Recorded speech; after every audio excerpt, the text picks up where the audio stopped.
कर रहे हैं। उनको लेकर के बड़ा फैसला किया गया है। उन दो की जानकारी देनी है और एक नेशनल अचीवमेंट जो सर्वे है उसमें जो कक्षा 10 का जो सर्वे किया गया है उसके बारे में जो हमारे सरकार की या राजस्थान की जो उपलब्धि है उसके बारे में चर्चा करेंगे।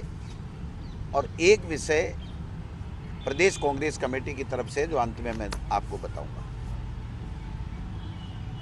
हमारी सरकार ने कई दिनों से जो तृतीय भाषा का मसला चल रहा था, तृतीय भाषा को कमज़ोर करने की बातें कुछ लोगों के द्वारा कही जा रही थी। और 2015-16 में जब भारतीय जनता पार्टी की सरकार थी तो जो उन्होंने स्टाफिंग पैटर्न किया उसमें तृतीय भाषा को कमज़ोर करने का काम किया था। जुलाई में जब राजस्थान विधानसभा का सत्र था तो मैंने शिक्षा मंत्री के नाते एक बात कही थी कि तृतीय भाषा चाहे उसमें उर्दू हो, संस्कृत हो, गुजराती हो, सिंधी हो, पंजाबी हो, उसको कमज़ोर नहीं करने दिया जाएगा। तो आज हमारी सरकार ने ये फैसला लिया है कि कक्षा 1 से 8 तक के उन विद्यालयों में जहाँ पर तृतीय भाषा के जो बच्चे सबसे ज़्यादा पढ़ते थे वहाँ एक तृतीय भाषा का अध्यापक का पद दिया गया था। अब हमने उस स्टाफिंग पैटर्न को संशोधित करते हुए ये फैसला लिया है कि जहाँ भी 10 बच्चे तृतीय भाषा के पढ़ने के इच्छुक होंगे, पहले अध्ययनरत शब्द था, अब पढ़ने के इच्छुक होंगे, वहाँ पर पहले एक पद दिया जाता था तृतीय भाषा का जो बच्चे ज़्यादा होते थे जिस तृतीय भाषा के। अब उस पद के साथ साथ अगर 10 बच्चे किसी भी तृतीय भाषा के हो गए, चाहे वो उर्दू के हो गए, चाहे वो सिंधी के हो गए, चाहे वो गुजराती के हो गए, चाहे वो पंजाबी के हो गए, वहाँ पर एक अतिरिक्त पद दिया जाएगा। और अगर तीसरी तृतीय भाषा का भी कोई अगर 10 से ज़्यादा बच्चे पढ़ने वाले होंगे तो वहाँ पर वो पद भी दिया जाएगा। तृतीय भाषा में उर्दू के लगभग 430 पद आज तक की मैपिंग के आधार पे हमारे बढ़ रहे हैं। हमारे 37 पद के लगभग और 14 पद पंजाबी और सिंधी के अंदर बढ़ रहे हैं। कुल मिला के 480 पदों की मैपिंग हमके द्वारा विभाग के द्वारा कर ली गई है। और इसमें भी अगर और अधिक कोई संख्या इच्छुक तृतीय भाषा पढ़ने वाले बच्चों की किसी भी कक्षा 1 से 8 तक के उच्च प्राथमिक विद्यालय में आएगी तो वहाँ पर वो पद दिया जाएगा। तरह तरह की भ्रांतियाँ थी, उसको हमने ठीक कर दिया। और जो भारतीय जनता पार्टी ने स्टाफिंग पैटर्न गलत किया था उसको हमने ठीक कर दिया। और जो तृतीय भाषा कक्षा 1 से 8 पढ़ेगा वो तृतीय भाषा का उसको 10वीं की क्लास में भी पढ़ने का मौका मिलेगा। एक और फैसला किया है कि जो उत्कृष्ट विद्यालय थे वहाँ पर कोई अतिरिक्त पद स्टाफिंग पैटर्न में भारतीय जनता पार्टी के समय से नहीं दिया गया था। हमारी सरकार ने आने के बाद में अस्थायी पद दिए थे हमने। आज उसका फैसला करते हुए सरकार ने ये फैसला किया है 1339 पद जो उत्कृष्ट विद्यालय हैं उसमें एक एक 3rd ग्रेड के अतिरिक्त पद दिए जाएंगे।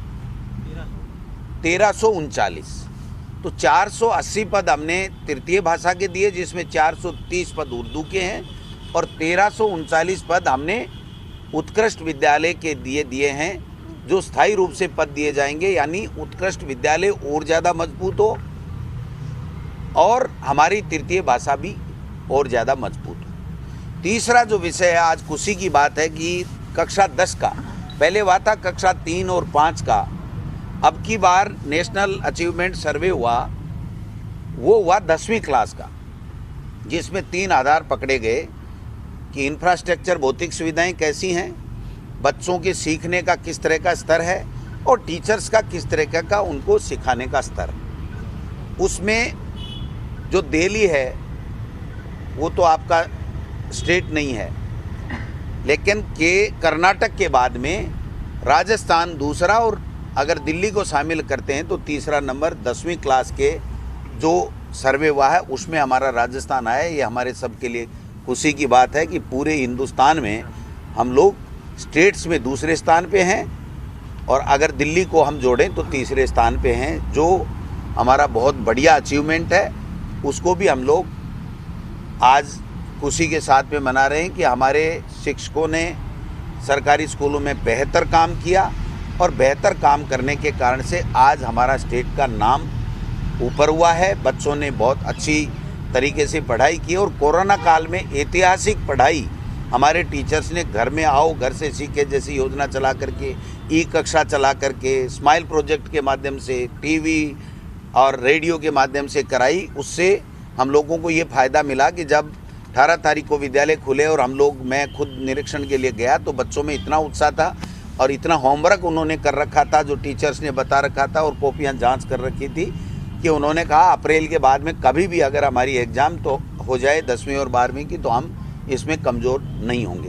तो ये जो चीज़ 2-3 चीज़ें हमने एजुकेशन डिपार्टमेंट के माध्यम से की है जो आपको सबको बतानी थी, क्योंकि बड़ा फैसला है, तृतीय भाषा को मजबूत करने का फैसला है और जो हमारी उत्कृष्ट विद्यालयों को मजबूत करने का ये फैसला है। बाकी एक प्रदेश कांग्रेस कमेटी की तरफ से किसानों की इच्छाओं को देखते हुए प्रदेश कांग्रेस कमेटी के अध्यक्ष के नाते मैं आह्वान करना चाहता हूं कि जो किसानों के साथ में सोतेला व्यवहार केंद्र की सरकार, मोदी सरकार कर रही है और आज 50 दिन से ज़्यादा दिन से ठंड में बैठे हैं और 26 जनवरी को जो ट्रैक्टर ट्रॉलियां लेकर के जो किसान दिल्ली में जाना चाहते हैं, अपना प्रदर्शन शांतिपूर्वक करना चाहते हैं, तो प्रदेश के किसानों से आह्वान करना चाहूँगा कि प्रदेश के किसान जो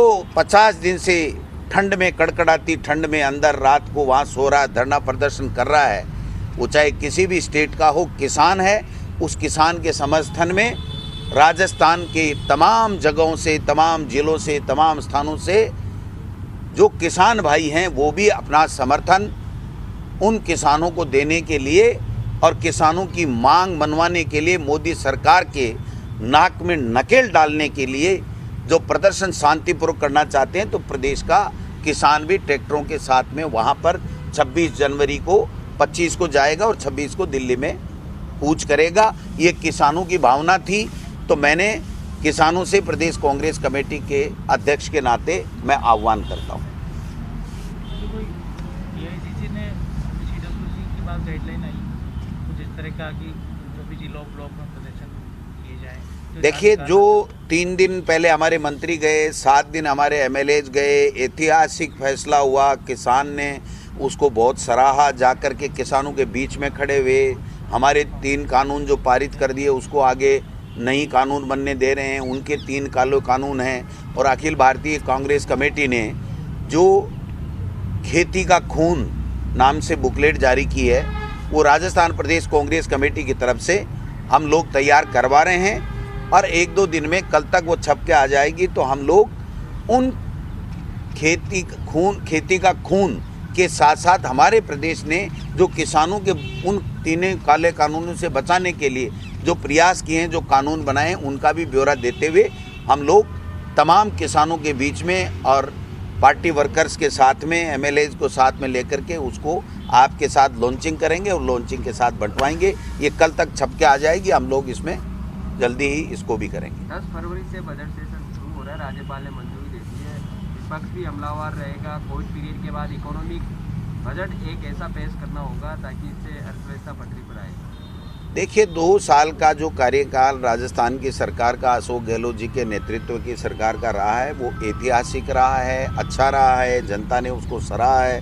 कोरोना काल में बेहतर काम हुआ है, देश के प्रधानमंत्री भी उसको सराह चुके हैं। भारतीय जनता पार्टी तो इस प्रतिपक्ष की भूमिका में नज़र ही नहीं आती और मैं तो आशा करता हूं कि उनको जनता के मुद्दे राजस्थान की विधानसभा में उठाने चाहिए। सरकार को अगर कोई गलत काम हो रहा है, कोई जनता के अहित का काम हो रहा है, तो उनको ज़रूर सरकार को घेरना चाहिए। लेकिन इससे पहले सलाह देना चाहूँगा कि अपने दल को एकजुट रखे। जो टुकड़ों में बटी हुई भारतीय जनता पार्टी है वो अपने ही नेताओं को कमज़ोर करने में लगी हुई है। और मुख्यमंत्री के जो मुंगेरी लाल के हसीन सपने देख रही है उसको छोड़ करके प्रतिपक्ष की भूमिका में आना चाहिए और उनको जनता के मुद्दों को राजस्थान की विधानसभा के माध्यम से सरकार तक रखना चाहिए। क्या लगता है डोटासरा जी, प्रतिपक्ष एक है? कहाँ है एक प्रतिपक्ष? नजर ही नहीं आ रहा, आपस में निपटाने में लगे हुए हैं। प्रतिपक्ष की भूमिका आप बताइए, एक दिन भी कभी भी कोई प्रतिपक्ष के नेता ने कोई जनहित के मुद्दों की बात की हो, हमारी सरकार की जो कोई योजना हो उसमें कोई कमी खामी हो, उसका लाभ अगर अंतिम छोर तक नहीं मिल रहा हो तो कोई बात की हो? वो तो दिल्ली जाते हैं, किसी को निपटाने की बात करते हैं, फिर